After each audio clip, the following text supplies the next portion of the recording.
គ្រាន់តែស៊ីពោតថោកមួយតែគាត់បែរជាប្រទេសឃើញឱកាសរកស៊ីកូនប្រុសញ័រក្បាលព្រុសតែពោតអង្ហឹរតែគាត់នៅតែថាគាត់ចូលចិត្តញ៉ាំគឺរសជាតិហឹរនេះហើយធ្វើឲ្យគាត់ចង់ញ៉ាំទៀតលោករីឆាតក៏ស្រាប់តែដឹងខ្លួនពួកគេទាំងនេះចូលចិត្តញ៉ាំហឹរមិនថាអាហារអ្វីនោះទេត្រូវថែមទឹកម្ទេសទើបធ្វើឲ្យជាប់មាត់គាត់នឹងផលិតបន្ទះដំឡូងបារាំងហឹរដើម្បីក្លាយជាអ្នកមានរាប់លានរីឆាតក៏ទិញបន្ទះដំឡូងបារាំងជាច្រើនកញ្ចប់ធំយកទៅផ្ទះភ្លាមតែភរិយាគាត់មិនអាចទប់ការបារម្ភនាងបារម្ភរឿងថ្លៃចំណាយនិងថ្លៃជួលផ្ទះខែនេះនាងបានរួមរស់ជាមួយប្តីដែលគ្មានអ្វីនេះអស់ពាក់កណ្ដាលជីវិតហើយតើពិតជាមានឱកាសទៀតទេនាងមិនហ៊ានរំលត់ទឹកចិត្តប្តីទេសម្រាប់ចិត្តចូលរួមធ្វើរឿងឈួតជាមួយគាត់ម្ដងទៀតពួកគេក៏ទៅទិញម្ទេសគ្រប់ប្រភេទភ្លាមរួចចាប់ផ្ដើមធ្វើតែភរិយាជាអ្នកទទួលបន្ទុកធំតែទឹកម្ទេសដំបូងគឺហិរខ្លាំងពេកតែមិនមែនជាប្រភេទឆ្ងាញ់ដូចពោតអាំងនោះទេផ្នែកស្រាវជ្រាវរបស់ក្រុមហ៊ុនក៏កំពុងផលិតទឹកម្ទេសដែរគ្រាន់តែវាពឹងផ្អែកលើបច្ចេកវិទ្យានិងគ្រឿងផ្សំដែលលោករីឆាតយល់ថាមានតែគ្រឿងផ្សំពិតដែលដុសលើដីប៉ុណ្ណោះបុកនឹងវិធីធ្វើបែបបុរាណរបស់ពួកគេទើបអាចបង្កើតរសជាតិហិរដើមដែលជាកេរដំណែលរបស់ពួកគេបានដើម្បីទទួលបានជោគជ័យគ្រួសារនេះបានសាកល្បងទេសគ្រប់មុខដែលគេរកទិញបានតែធ្វើម៉េចទើបលាបឲ្យវាចូលជាតិបានល្អគាត់បានបង្កើតម៉ាស៊ីនរមូរដូចនៅរោងចក្រទីបំផុតសាច់ក្រកដែលផ្ទុកនៅក្តីសង្ឃឹមរបស់ពួកគេត្រូវលើកមកដាក់នៅមុខកូនប្រុសពៅឆ្ងាញ់ណាស់21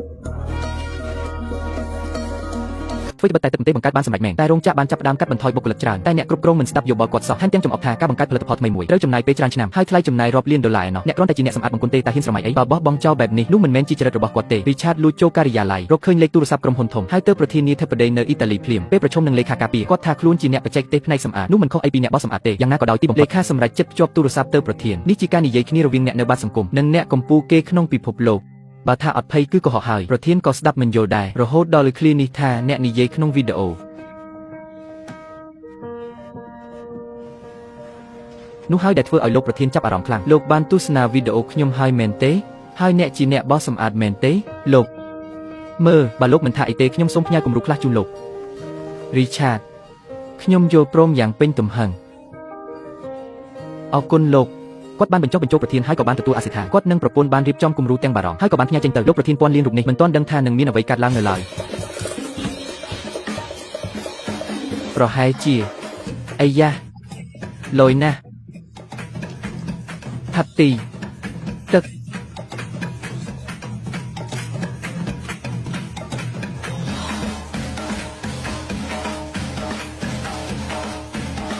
ចម្លែកណាស់ហេតុអីចេះតែឃ្លានអីចឹងរីឆាតក៏ទទួលបានទូរស័ព្ទភ្លាមគឺលោកប្រធានក្រុមហ៊ុនដែលទើបតែរត់ចេញមកឥឡូវនេះគាត់គិតតែពីយោបល់របស់រីឆាតគាត់សម្រេចចិត្តទៅមើលរោងចក្រនិងជួបរីឆាតដោយផ្ទាល់ថ្នាក់ដឹកនាំរោងចក្រក៏ផ្អើលឈរតែម្ដងចាប់ពីនាយករោងចក្រចុះមកគ្រប់ផ្នែកកំពុងរកមើលអ្នកណាដែលហ៊ានរីកាដល់ប្រធានក្រុមហ៊ុនថ្នាក់ដឹកនាំផ្ទាល់ក៏ដឹងថារីឆាតបានរំលងឋានានុក្រមគាត់ក៏ជេរទេឌៀចំមុខគេឯងទាំងអស់បើប្រធានមិនទទួលយកសំណើរបស់រីឆាតហើយឃើញរោងចក្រនេះនៅតែខាតបង់នោះគាត់នឹងដកការវិនិយោគហើយបិទរោងចក្រចោលអ្នកដែលធ្វើឲ្យគ្រប់គ្នាបាត់បង់ការងារនោះគឺរីឆាតជាមនុស្សនាំសំណាងអាក្រក់ពេលនេះរីឆាតក៏ចាប់ផ្ដើមសង្ស័យការសម្រេចចិត្តខ្លួនឯងដែរមិនអាចទទួលខុសត្រូវធ្ងន់នេះបានទេពេលត្រឡប់ដល់ផ្ទះភរិយាបានចាប់អារម្មណ៍ពីអារម្មណ៍របស់គាត់ពេលដឹងមូលហេតុនាងឲ្យរីឆាតមើលកញ្ចក់ដើម្បីលើកទឹកចិត្តគាត់នាងថាខ្ញុំតាមអ្នកអស់ពាក់កណ្ដាលជីវិតគឺព្រោះខ្ញុំរំពឹងថានឹងមើលឃើញទេពកោសល្យរបស់ខ្លួនឯងកុំបដិសេធសមត្ថភាពរបស់អ្នកខ្ញុំនឹងនៅក្បែរអ្នកជានិច្ចដើម្បីដោះស្រាយរឿងទាំងអស់ភរិយាក៏អង្គុយអានជាមួយគាត់រៀនសូត្រចំណេះដឹងពីពាណិជ្ជកម្មច្រើនណាស់រៀបចំសុនទ្រកថាឲ្យគាត់បង្រៀនគាត់និយាយជាមួយថ្នាក់ដឹកនាំដល់ថ្ងៃប្រធានចុះពិនិត្យភរិយាគាត់បានជ្រើសរើសក្រវ៉ាត់ក៏ដែលធម្មតាគាត់មិនហ៊ានទិញហើយសរសើរថាគាត់សង្ហាជាងគេលើលោកពិតជាចំណែនគាត់ដែលមានភរិយាល្អអ្នកគឺជាមនុស្សល្អបំផុតដែលខ្ញុំស្គាល់ខ្ញុំ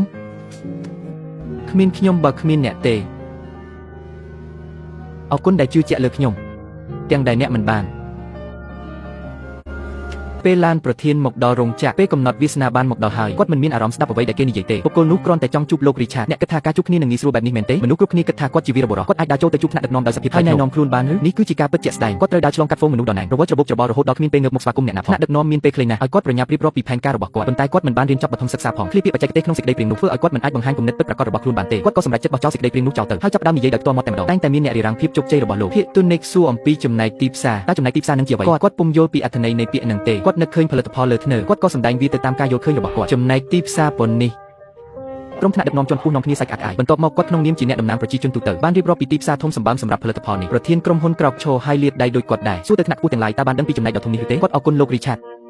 ដែលបានផ្ដល់សំណួរគួរឲ្យគិតច្រើនដល់គាត់ទាំងមិនខ្វល់ពីការប្រឆាំងរបស់ភាគហ៊ុនគាត់បានបោះទុនលើផលិតផលនេះឡាជីដូរជាតិហេត្រូវដាក់ចូលផលិតកម្មយ៉ាងលឿនតែអតិថិជនមិនចាប់អារម្មណ៍ទេឡាជីដូហេនេះបានក្លាយជាទំនិញទាំងក្នុងស្តុកភាគហ៊ុននេះក៏មានលេសបញ្ឈប់ការផលិតពួកគេប្រាប់ថាគាត់គួរតែភ្ញាក់ពីសុបបន្តិចរីឆាតមានការតក់ស្លុតជាខ្លាំងគាត់ថាត្រូវទទួលស្គាល់ការពិតហើយបោះបង់ហើយគ្រូរបស់គាត់យល់ថានេះមិនមែនជាអ្វីដែលគាត់ចង់បានឡើយតើកន្លែងនេះរារាំងអ្នកហើយមែនទេរារាំងអ្នកមិនឲ្យហ៊ានលើកទូរស័ព្ទទេទៅរ៉ូចានិងរីកូតែខ្ញុំនឹងធ្វើឲ្យខ្លួនឯងខ្មាស់គេតើអ្នកធ្លាប់ឈប់ដោយសារតែខ្មាស់គេទេសំណួររបស់អ្នកធ្វើឲ្យខ្ញុំនឿយហត់ណាស់មើលមនុស្សកាលពី10ឆ្នាំមុនគេមិនញើតឡើយគេរកវិធីសម្រេចវាបានខ្ញុំមិនចង់មកជួបអ្នកកំភៃឆ្នាំទៀតទេហើយឃើញអ្នកនៅតែធ្លាក់ចុះដដែល អស់រយៈពេលជាច្រើនឆ្នាំពួកគេខ្លាយជាគ្រូនិងមិត្តភក្តិ Richard មិនដឹងថាបញ្ហានៅណាទេតែគាត់ដឹងតាមកូនប្រុស Vicky ទទួលខុសត្រូវមិនផ្សព្វផ្សាយឡើយថែមទាំងគ្មាននរណាដឹងពីវាផងគាត់ក៏យកលុយសន្សំសម្រាប់ញ៉ាំចេញមកឪពុកយកទៅផ្សព្វផ្សាយគ្រួសារទាំងមូលមានចិត្តតែមួយតើមានហេតុផលអ្វីទៀតដែលមិនជោគជ័យលោក Richard មានការបំផុសគំនិតយ៉ាងខ្លាំងគាត់ក៏ទៅរកក្រុមដែលធ្លាប់រួមការងារជាមួយពួកគេពេលនេះអត់បានធ្វើអ្វីសោះប៉ុន្តែកាលពីមុនពួកគេធ្លាប់លក់សាប៊ូបានដល់មនុស្សទំពេចទៀតក្រោយមកអ្នកទាំងអស់គ្នាក៏មកដល់រោងចក្រលោក Richard ក៏ចាប់ផ្ដើមប្រមូលបុគ្គលិកម្ដងទៀតមាននរណាម្នាក់ចង់រារាំងតែពួកគេបានរារាំងដោយភាពក្លាហានមានគេម្នាក់សើចចំអកឲ្យលោក Richard គ្រាន់តែសម្ដីមួយម៉ាត់ធ្វើឲ្យអ្នកនោះនៅស្ងៀមគាត់គឺជាមេដឹកនាំរបស់ក្រុមនេះគាត់បានលើកទឹកចិត្តពួកគេដូចជាមេដឹកនាំពិតបន្ទាប់ពីបញ្ចុះបញ្ចូលមនុស្សភាគច្រើនក៏បានលើកផលិតផលនោះចេញពីរោងចក្រដាក់ចូលទៅក្នុងឡានរបស់ពួកគេគ្រប់គ្នាបានបំពេញភារកិច្ចរៀងខ្លួនហើយគាត់ចែកជូនអ្នកជិតខាងកូនប្រុសចែកឲ្យមិត្តរួមថ្នាក់ក្រុមហ្វូងចែកដល់ពួកក្មេង Richard ដឹកជញ្ជូនដល់គ្រប់ទីកន្លែងដែលគាត់ទៅពួកគេថែមទាំងខ្លាញ់ធ្វើជាអ្នកដំណើរទិញទំនិញពេញមួយវាបានតាក់ទាញចំណាប់អារម្មណ៍ភ្ញៀវភ្លាម Richard ឆ្លៀតឱកាសលក់ចង់ញ៉ាំទេអស់ហើយធ្វើឲ្យមនុស្សនាំគ្នាទិញតាមពេលរបាយការណ៍លក់បានបញ្ជូនដល់ការិយាល័យភាគទុននិកដែលមើងងាយអ្នកសម្អាតនោះក៏ងាយក្រេអ្នកនៅតែគិតថាខ្ញុំកំពុងវិនិយោគលើអ្នកសម្អាតមែនទេខ្ញុំកំពុងវិនិយោគលើចក្ខុវិស័យទីផ្សារ Hispanic គឺអនាគតហើយបរិះម្នាក់នេះនឹងដឹកនាំយើងទៅដល់ទីនោះប្រធានក្រុមហ៊ុនបានទូរស័ព្ទទៅ Richard ម្ដងទៀតគាត់ចង់បង្កើនទិន្នផលគោលដែលលើកនេះគឺ5លានកេសបន្ទាត់ផលិតទាំងអស់ក្នុងរោងចក្រត្រូវដំណើរការព្រមគ្នាផលិតផលឡាឈីឌូកំពុងវិលក្នុងធុងធំនេះលែងមែនជាអាហារសម្រន់ធម្មតាទៀតហើយវាផ្ទុកនៅក្តីសុបិនរបស់មនុស្សជាច្រើនទាំងអស់នេះជាក្តីស្រមៃរបស់មនុស្សតើវានឹងជួយទ្រទ្រង់បានប៉ុន្មានគ្រួសាររោងចក្រដែលធ្លាប់ជិតខ្សែធនពួកគេបានហៅកម្មករដែលបាត់បង់ការងារឲ្យមកវិញនិយាយឲ្យចំទៅម៉ាស៊ីនត្រូវបានពួកគេប្រើរហូតដល់ឡើងផ្សែង6ខែក្រោយមករោងចក្របានលើកពីសម័យដែលរីកចម្រើនខ្លាំងបំផុតហើយគ្រូរបស់លៀនលីងបានរកឃើញគាត់ណែនាំខ្លួនសារជាថ្មីមើលអ្នកគ្រប់គ្រងរោងចក្រថ្មីវាលធំបំផុត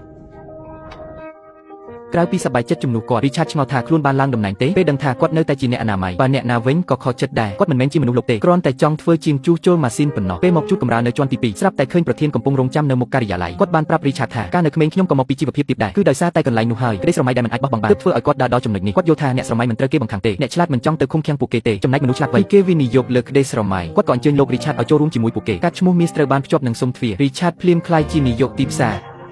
សំឡេងទេដៃរបស់អ្នករងចាំបន្លឺឡើងពីខាងក្រោម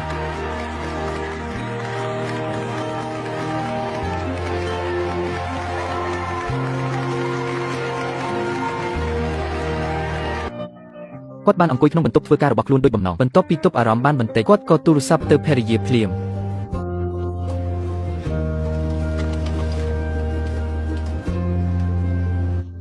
យើងត្រូវតែទិញក្រវ៉ាត់ថែមហើយ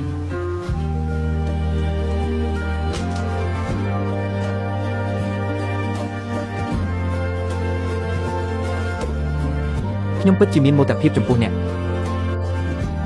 រឿងនេះជារឿងពិតលោក Richard ជាបតាទីផ្សារឡាទីនខ្លាចជាមន្ត្រីជាន់ខ្ពស់នៅ Pepsi និង Frito Lay ទើបក៏សល់គាត់បង្កើតឧស្សាហកម្មអាហារហិរទាំងមូលឧស្សាហកម្មផលិតផលនៅឆ្នាំ2019ប